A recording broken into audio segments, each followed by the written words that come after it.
Əziz YouTube izləyicilərimiz, bugün sizlərlə qəbula hazırlıq kimi düşə biləcək tərzdə suallara baxırıq. Yəni bu sualları daha rahat işləsəniz, qəbuldakı suallar həddən artıq çox sadə gələsidir sizə. Yəni bir qədər qarışıq suallar da hazırlamışam. Videonu burada dayandırıb sualları özünüz də işləyə bilərsiniz. Yəni hansı səviyyədə olduğunuzu beləliklə öyrənə bilərsiniz. Başladıq birinci sualdan. Deyir, şəkildəki canlının bir rəqəmi ilə verilmiş hissəsinin adı düzgün verilibdir. Şəkildəki canlı görür ki, ağ planaridir. Birinci şəkildə də 1 ilə bunun udlağı verilib. Ağzı bu istiqamətdədir. Çox uşaq buna ağız yazır. Amma bu əslində nədir? Udlaq. Olur, udlağı. İkinci sualda. Öküz solterində boğumların sayının artması nə vaxta qədər baş verir? Öküz solterində bilir ki, nə qədər boğum olur. Boğumların sayını həmişə artır da, boğumlar həmişə yaranır. Sadəcə sayı niyə 1000-də qalır? Yəni belə bir şey yoxdur ki, boğumların sayı 1000-ə qədər çatandan sonra dayanmır. Sadəcə belə deyək, bu baş hissəsidir. Boğumlar yarandıqca ən sondakı boğum tam yetişdikdən sonra qopur, ayrılır. Təzələnən bir də boyuncuq hissədən başlayır yaranmağa. Ən cavan boğum boyuncuğa daha yaxın olan boğum hesab edilir. Deməli, bütün ömrü boyu artacaq boğumlar. Həmişə də davam edir. Sadəcə yetişdikdən sonra sonuncu boğumlar yaşlandıqda qopub düşür. Doğru cavab olur Y variantı. Üçüncü sualda şəkildəki canlının hansı orqanlar sistemi göstərilmişdir? Şəkildə görürük ki, yenə ağ planarini veribdir. DİM daha çox sinif kitablıqlarına üstünlük verir. Bu da sinif kitabında olan bir şəkildir. Gördüyünüz kimi proteinefridial tipli ifrazat sistemidir bu. Bu da hardadır? Ağ planaridə. Deməli olur nə? İfrazat sistemi. Dördüncü sualda insan asqaridi aşağıdaşlardan hansı və hansılarda olmur? İnsan asqaridi aşağıdaşlardan hansı və hansılarda olmur deyir. Biz bilirik ki, insan asqaridi ürəyin sol payında, yəni sol qulaqçıq, sol mədəcik, sidik hissəsində, ağciyər venasında, buralarda, bir də əzələlərdə insan asqaridi olmur. Deməli, sol qulaqçıqdır, sol mədəcikdir, əzələlərdir. Ağciyərdə olur, amma ağciyər venasında olmur. Bunu da nəzərimizdən keçirək. Doğru cavab olur 3, 5, 6. 5-ci sualda aşağıdaşlardan hansı sarkomastikoforlar tipinə aid deyil? Radioallər sarkomastikoforlar tipidir. Yaşıl evglena sarkomastikoforlar tipidir, qamçıllar. Tirpanosom qamçılların parazit nümayəndələrindədir. Ksenofira sarkomastikoforlar tipindədir. Sarkodinlərdə. Toksoplazma isə bilirik ki, sporlar tipinə aiddir. Deməli, toksoplazma olur burada da. 6-da dəyişkən haqqında hansı fikir yanlışdır? Dırnaq içərisində sözün mənasını verirsə, deməli, hansı sözdən bəhs edirsə, onu soruşur bizdə. Dəyişkən də nə deməkdir? Bilirik ki, amöb dəyişkən deməkdir. Amöb haqqında baxaq nə səhvdir. Bizdən yanlış istəyir. Aid olduğu tipin parazit növləri də var. Bəli, dizenteriya amöbü məsələn. Həzm vakualda olur, doğrudur. Bədən forması sabit deyil, doğrudur. Çünki dəyişkəndir. Qamet əmələ gətirmək xüsusiyyətinə malikdir. Qamet əmələ gətirə bilmir, çünki yalnız qeyri-cinsi yolla çoxalır. D variantı yanlış olur. 7-də deyir, aşağıdaşlardan hansı geohelmitlərə aiddir? Geohelmitlər bunlar keçən 2024-cü il qəbul sualında olmuşdu geohelmitlər. Biohelmitlər bunlardan bağlı bir sual da düşmüşdü. Geohelmitlər bilirik ki, aralıq sahibi olmur, bir dənə sahibi olur. Məsəl üçün bunlara da nə aiddir demişik? Ankilostomadır, insan asqaridir. Bunlar geohelmitlərə aiddir. Burada da ankilostomanı verirdi. Məsələn, adi belə deyək, uşaq biz quyruğu. Uşaq biz quyruğu bilirik ki, təmas helmitlərinə aid edilir.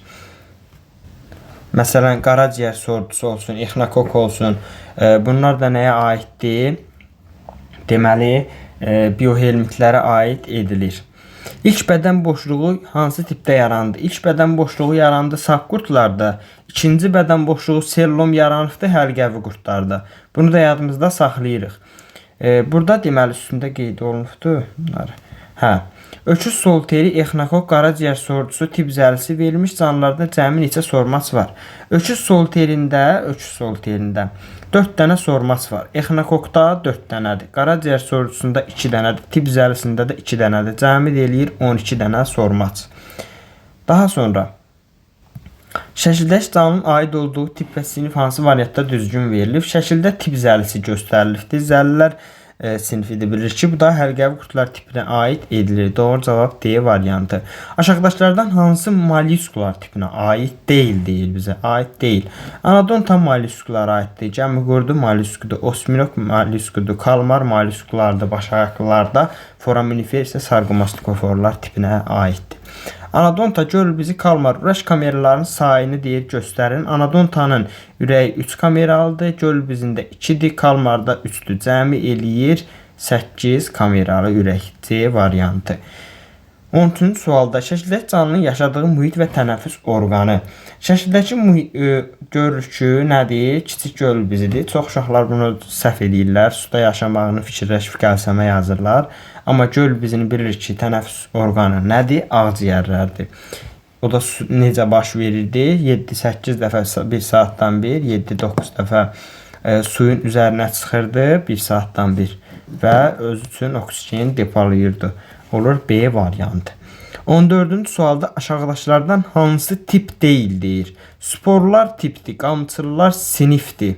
Qamçırlar sinifi sarkomastikoforların bir sinifidir. Bağırsaq boşluqlar tipdir, həlqəvi qurtlar tipdir, saf qurtlar tipdir.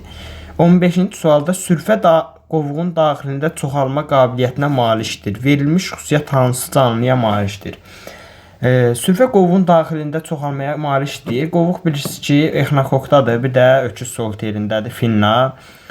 Bu da qovuğun daxilində çoxalma qabiliyyətinə malik olanda bilirik ki, hansıdır? Exnokokdur. 16-cı sualda verilmiş canlılardan neçəsi ayrıcinsiyyətlidir? İnsan askaridi ayrıcinsiyyətlidir. Exnokok hermafroditdir. Ankilostoma ayrıcinsiyyətlidir. Soğulcan hermafroditdir. Ağplanar hermafroditdir. Qaraciyər soyucusu hermafroditdir. Neçəsi dediyinə görə olur 2 dənəsi. Verilmiş canlılardan 17-ci sualda deyir, hansı ontogenez zaman daha çox müxtəlifliyə malik olur? Baxaq. Bax, elə qaraciyər soyucusu ən çox müxtəlifliyə malik olandır. Çünki qaraciyər soyucusunda yumurta var. Daha sonra kirpikli sürfə var. Sonra quyruqlu sürfə var. Sonra sista var. Yetkin fərd var. Elə 5 dənə müxtəlifliyə malik olur. Öküz solteridir, yumurtadır, finnadır, sürfədir, yetkin fərd 4-dür. İnsan askarıda azdır 10 kimi. Yumurtasıdır, yetkin fərdidir, sürfəsidir. Exnokok da həmçinin öküz solterindəki kimidir. Elə ən çox müxtəlifliyə malik olan qaraciyər soyucusudur. Hidra, ağplanarı, yaşıl evgilərlə insan askardı, nereit verilmiş canlıların bədənləri isə rüşeym qatından ibarətdir. Hidrada 2 dənə rüşeym qat var, bilirik ki, ektoderma, endoderma. Ağplanarıda yastı qurtlara aiddir. 3-cü mezoderma qatı ilk dəfə elə bunlarda yaranmışdı. 3 dənə oldu. Ektoderma, endoderma, mezoderma. Yaşıl evgilenada yoxdur. İnsan askaridində. Deməli, ağplanaridən, yəni yastı qurtlardan sonra hamısında bilirik ki, 3 dənə rüşeym qatı var. Ektoderma, endoderma, mezoderma. İnsan askaridində də 3 dənədir. Onda nereitdə, həlqəvi qurtlarda 3 dənə də bunda. Cəmi də eləyir 11 dənə. 10-cu sualda deyir, 10 hidrada olan qolcuqların maksimum sayı ilə minimum sayı arasındakı fərq x olarsa, x qədər toxumluq neçə insan askaridində olar? 10 hidrada maksimum, bir hidrada bilirik 5-12 dənə qolcuq olur. Maksimum sayı ilə götürəndə 10 hidrada da 12 qolcuqdan desək 120 dənə qolcuq eləyir. Minimumdan desək birində 5 dənədirsə 10 dənəsində 50 dənə. Bu deyir 70 dənə. X'imizi tapdıq 70. Bu ikimizin qiyməti. X qədər toxumluq neçə insan askaridində olar? 70 dənə toxumluq neçə insan askaridində olar?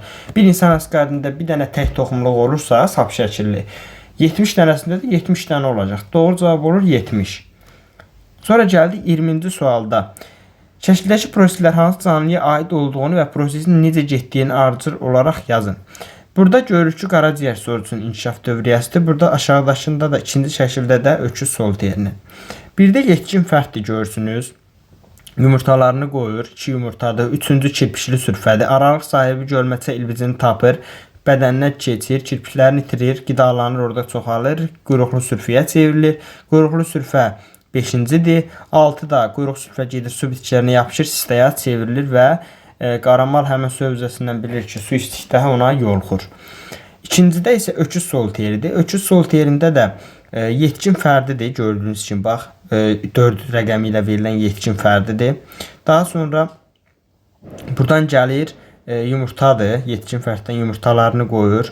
Həmin qaramal qidalandıqda yumurtadan 6 qarmaqlı sülfət çıxır. O da gedir bağırsağın divarını deşir, qanla gedir əzəlilərə. Əzəlilərdə də çevrilir nəyə? Finnaya çevrilir. Üst olur finna. Bu da oldu öküz solterinin inkişaf dövriyyəsi. Bu zoologiya 3-cü sınağımızdır. Zoologiya 4-cü sınağımız da yaxın zamanda gələcək.